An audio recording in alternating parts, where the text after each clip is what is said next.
Shallallahu Alaihi Wasallam. Kemudian di sini ada tiang Aisyah. Nah. Assalamualaikum, apa kabar sahabat semua? Jumpa lagi di channel saya. Untuk kalian yang baru pertama melihat ini channel, jangan lupa untuk subscribe dan aktifkan tombol lonceng notifikasi agar kalian tidak ketinggalan video-video berikutnya. Dan jangan lupa juga untuk tekan tombol like-nya sahabat semuanya. Nah sahabat semuanya, di pagi hari ini ya, kita dengan rombongan insya Allah kita akan ziarah ke tempat lain sekitaran Masjid Nabawi.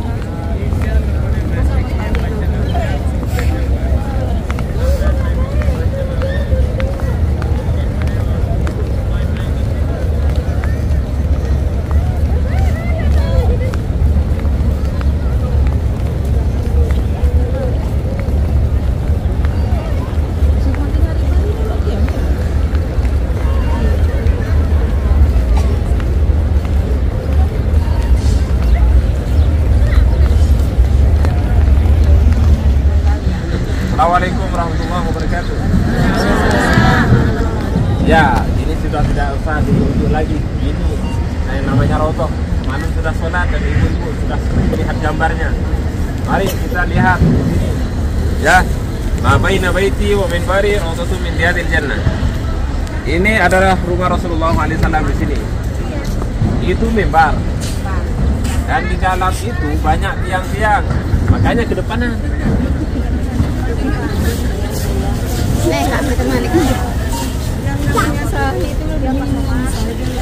Jadi di setiap tiang ini memiliki nama masing-masing. Ya, ada tiang Aisyah, ada tiang Abu Lubabah, ada tiang Muhammad, ya, ada tiang Al-Wufud, ada tiang As-Sarir, ya, ada tiang Al-Haris, ya. Jadi setiap tiang memiliki sejarah masing-masing atau memiliki tempat kebiasaan Rasulullah SAW. Jadi rumah ini, ya, rumah tempat Rasulullah, baina baiti wa minbari, itu mimbarnya. Ya, ini adalah mihrab Rasulullah SAW. Ketika Nabi menjadi imam di sini, ini namanya mihrab Nabi Rasulullah SAW. Ya, ketika Rasulullah berkhutbah, inilah mimbarnya di sini. Selama Rasulullah SAW ya masih hidup, Rasulullah ketika berkhutbah di sini melakukan sholat mihrabnya tempat imam Rasulullah SAW di sini. Di sini ada tiang, ya, tiang. Ini namanya tiang mukhallaqah. Pas di belakang mihrab itu namanya tiang mukhallaqah. Tiang mukhallaqah ini dahulu adalah pohon kurma.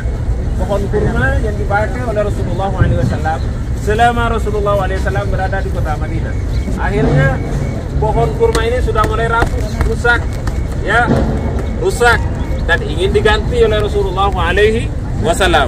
Setelah ingin diganti oleh Rasulullah, ternyata tiang pohon kurma ini tak mau menjauh dari Rasulullah SAW. Menangis, ya, menjerit seperti tangisan atau jeritan anak unta. Para sahabat pada masa itu mendengar langsung jeritan pohon kurma ini.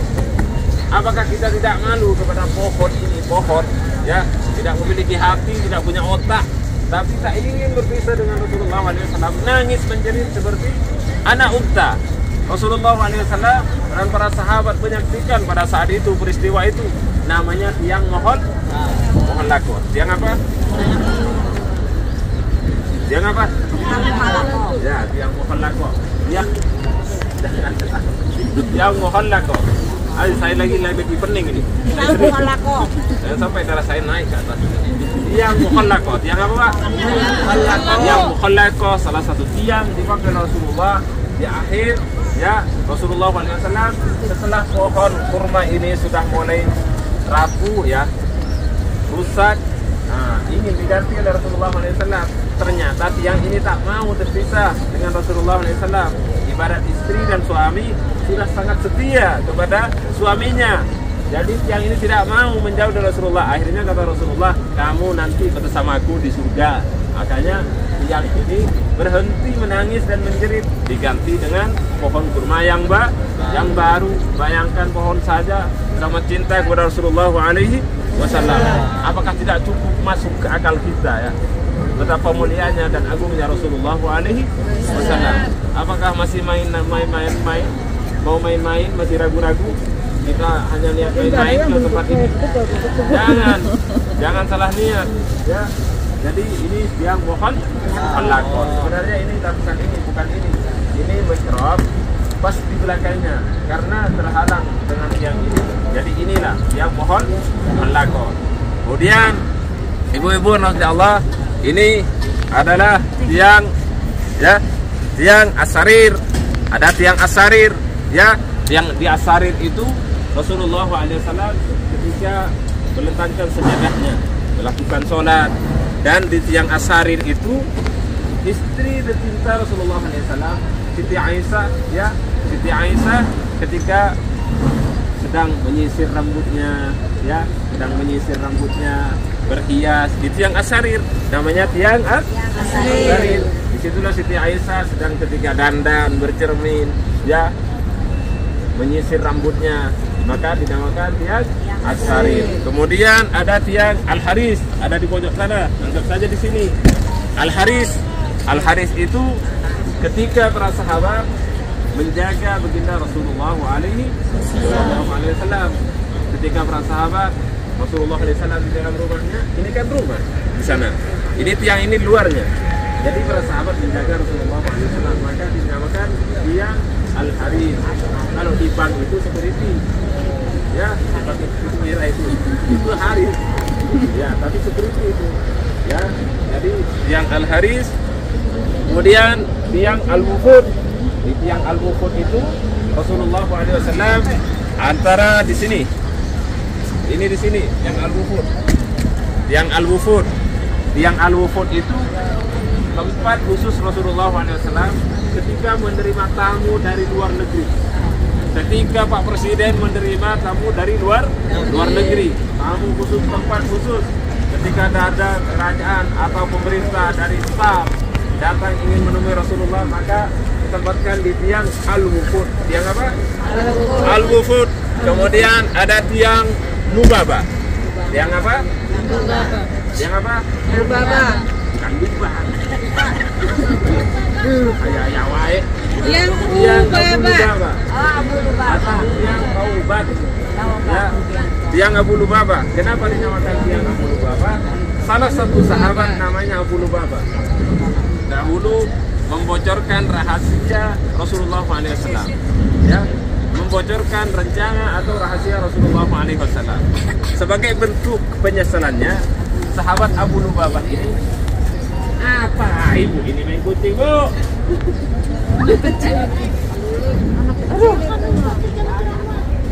Kok anak-anak?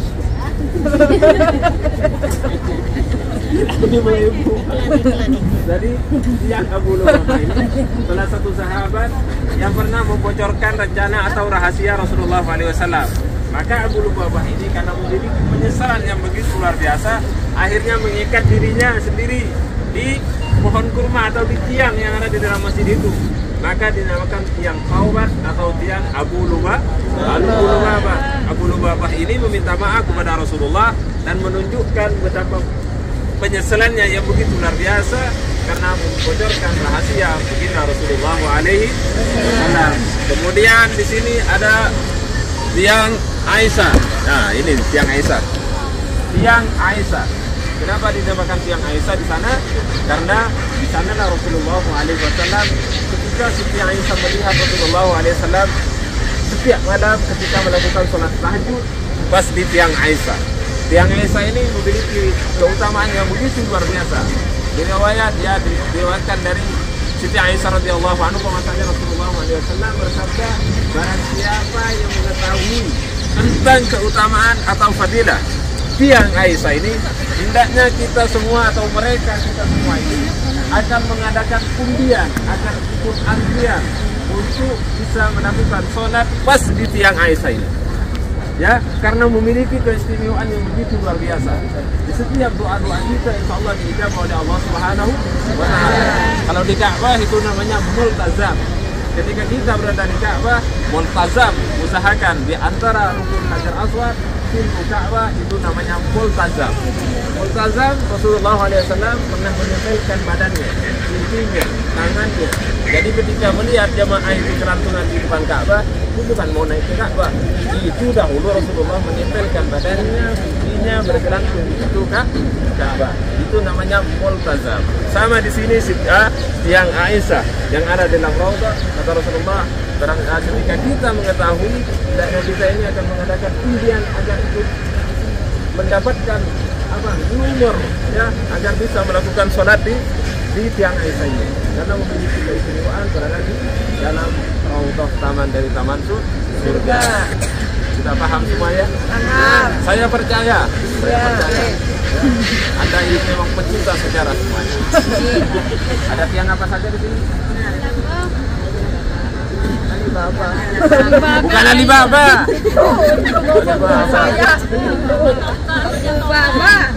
Untuk melihat sejarah-sejarah detailnya silahkan mampir ke channel YouTube atau TikTok namanya Sobat KW. Ada semua sejarah. Sobat KW apa Sobat asli? Untuk info-info TKI TKW ini TKI Saudi. Sahabat TKI. Iya, YouTube. Mari kita ke sana. Let's go.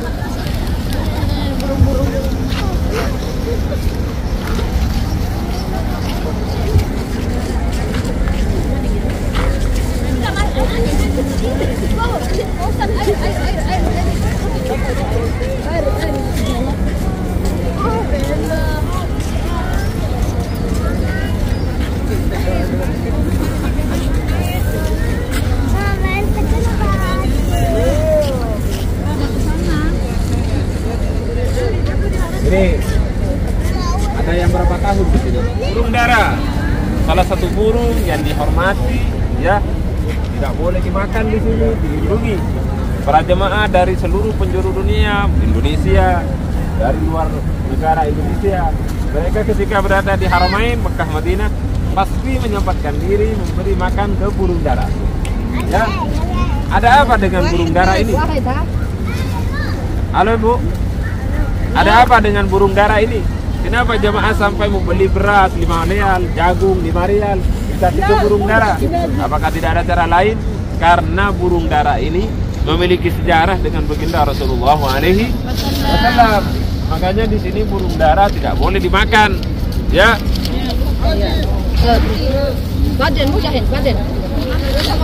Ada gangguan teknis?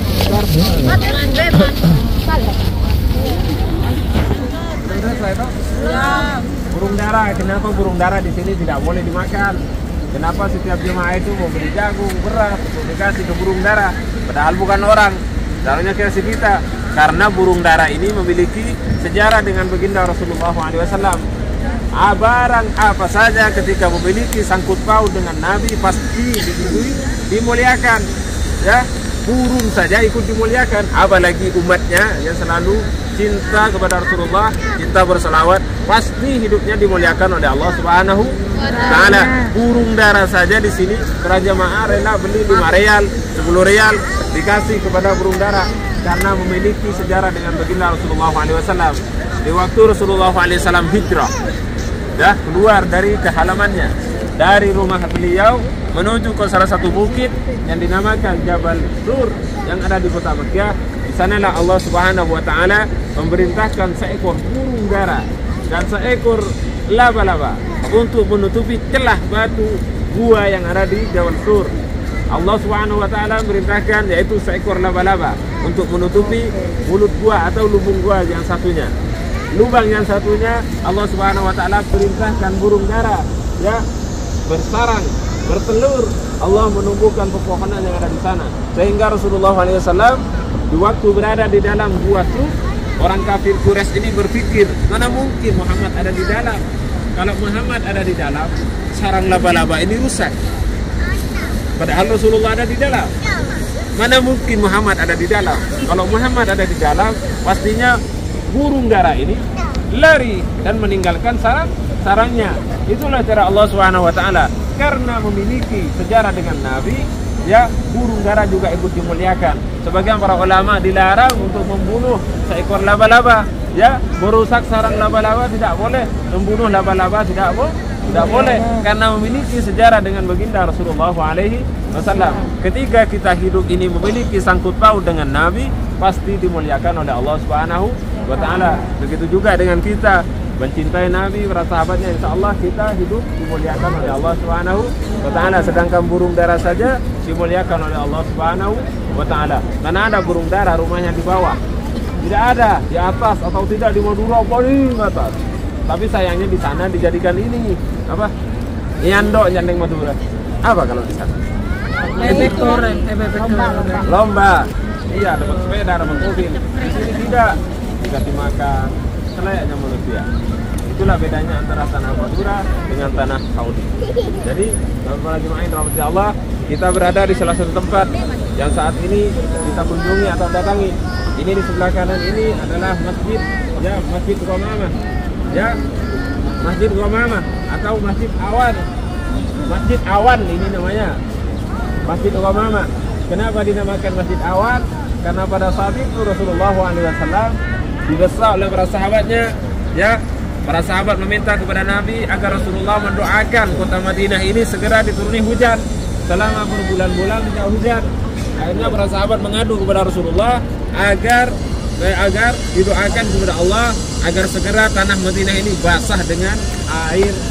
Ya, akhirnya Rasulullah SAW mengumpulkan para kaum muslimin untuk melakukan sholat istisqa di sini, sholat meminta hujan. Disitulah awal terjadinya kenapa ketika di Indonesia tidak turun hujan berbulan-bulan, mereka pergi ke bukit, ke gunung, berzikir bersama, melakukan sholat istisqa. Awalnya terjadi dari tempat ini, ya, maka dinamakan Masjid Awan. Kenapa dinamakan Masjid Awan?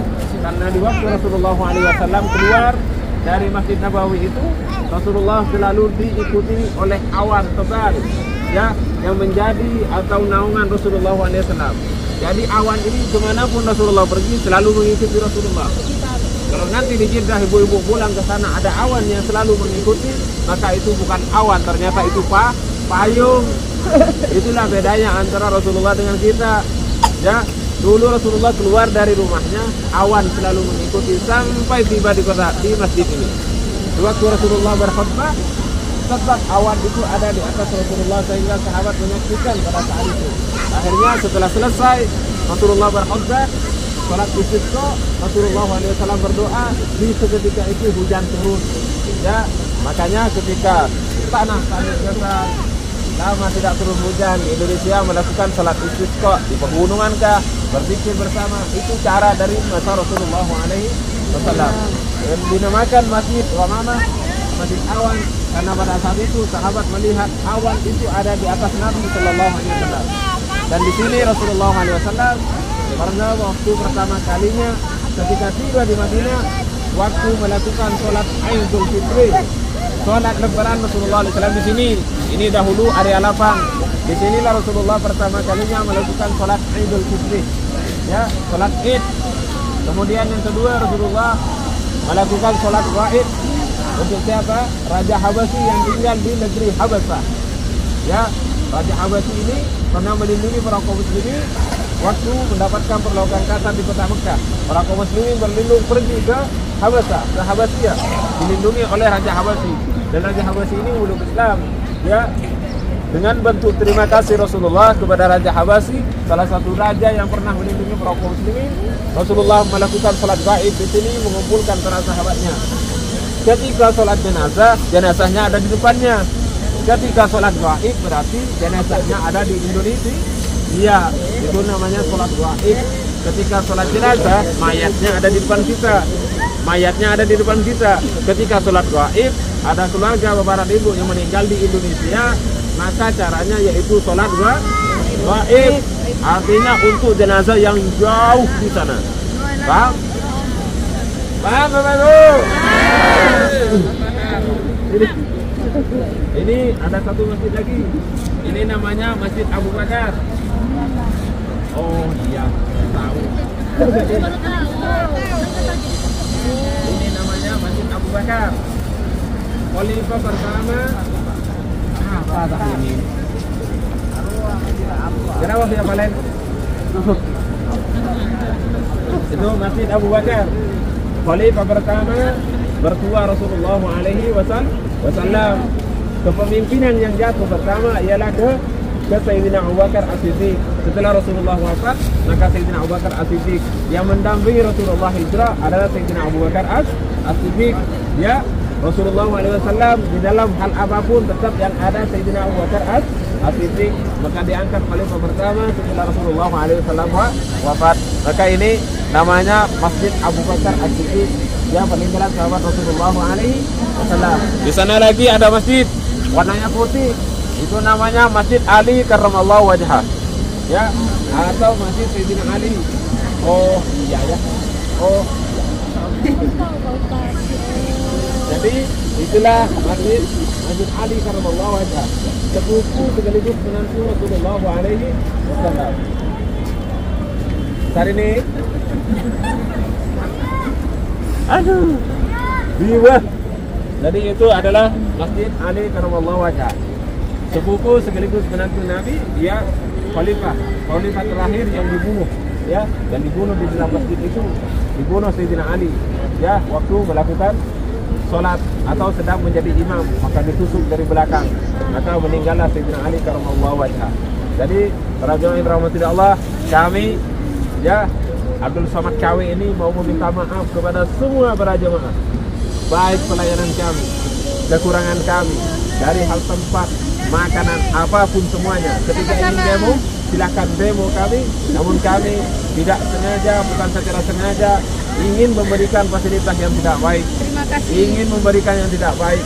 Semuanya ada tanggung jawabnya di hadapan Allah Subhanahu wa Ta'ala. Kemarin, bulan kemarin, karena hotel siap, kami memakai di sini paling depan. Ini ada jemaah yang kemarin itu. Kami tinggal di sini 3 menit ke masjid. Karena sekarang tahun baru, padatnya jemaah.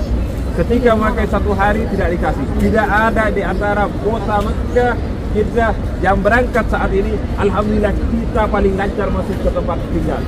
Ada sahabat kami itu panpus sampai Isya jemaahnya belum dapat kamar.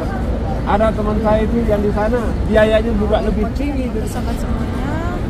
Karena tadi durasinya sudah cukup panjang, menjelaskan tentang di dalam Raudhah, ya. Jadi asalnya sahabat semuanya ikutin terus video-video berikutnya.